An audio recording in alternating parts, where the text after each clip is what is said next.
Anthony Ward never imagined life would leave him a single father at 33. His wife Claire had passed away suddenly, leaving behind their daughter Emily, who was only 5 at the time. Now at 9, Emily was Anthony's entire world, the tiny spark of sunshine in his life. The reason he woke up every morning before dawn? He packed her lunch meticulously, braided her hair into perfect little braids, whispered promises he wasn't sure he could keep. "I'll always protect you. I'll always be there. I'll never let you feel alone. We'll come back to my channel, Classic Stories. If you're new here, please don't forget to subscribe, like, and share." Now, let's dive into the story. Anthony worked 2 grueling jobs to make ends meet. By day, he toiled as a warehouse technician, lifting and moving goods. By night, he cleaned floors in offices at Sterling and Vale Enterprises, one of the city's most prestigious corporations. He had never met the CEO, Evelyn Sterling, until a Thursday night that would change everything.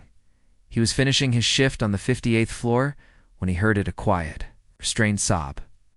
Not a whimper, not a fleeting sound, but the kind of cry that comes from holding in pain too long. He hesitated. CEOs didn't need janitors to witness their vulnerability, but Anthony knew exhaustion when he heard it. There she was, Evelyn Sterling, the woman everyone thought was untouchable. She was still in her designer royal blue dress, hair slightly undone, mascara smudged, sitting on the office floor as though the weight of the world had finally pinned her down. "Please, just make it fast," she whispered, barely looking at him. Anthony didn't know what she meant, but instinctively, something inside him softened.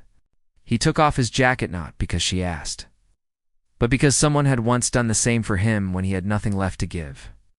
He draped it gently over her shoulders. "It's okay," he said softly. "You don't have to be strong right now. No headlines, no cameras, just 2 people sitting quietly." For the first time, Evelyn let herself exhale. She shared the burden she had carried alone, her father's illness she couldn't fix, her board's whispers of replacement, the engagement that ended with a cold text that very morning. Anthony didn't pry.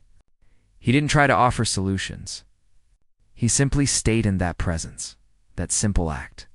Left a mark on her she would never forget.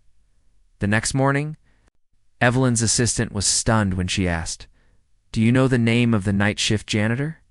Anthony was called to the 58th floor, nervous and expecting punishment. Instead, Evelyn offered him a promotion not because she wanted to reward him, but because he had seen her for who she truly was, human, vulnerable, real. Their conversations started small. The weather, coffee, the mundane.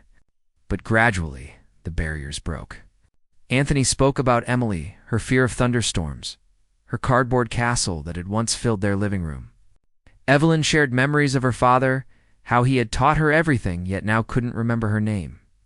Laughter came slowly, naturally, filling the cracks and weeks of tension, but the world outside the walls of their quiet connection did not approve. Rumors surfaced. Headlines screamed. CEO falling apart emotionally. Sterling and Vale in crisis. Suspicious relationship with staff member. Security confronted Anthony, saying the board demanded his removal. He didn't fight. It wasn't about keeping a job. He would not compromise her or their fragile trust. When he turned to leave quietly, Evelyn stepped forward. No armor, no cold professionalism, just a woman standing for what she valued. "If he goes, I go too," she declared, revealing to everyone for the first time her humanity.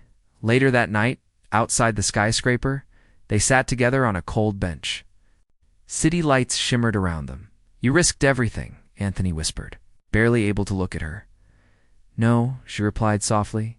"I finally chose what mattered." They sat in silence, letting the city hum around them. 2 worlds that had never crossed before now sat together as equals. Bills would still arrive. Business would still demand attention. People would still whisper. But every time Evelyn returned home, she hung Anthony's jacket beside her blazers. Every time Anthony saw it, he remembered the night it all began with a whisper. "Please, just make it fast." Only this time, neither of them wanted fast. They wanted forever.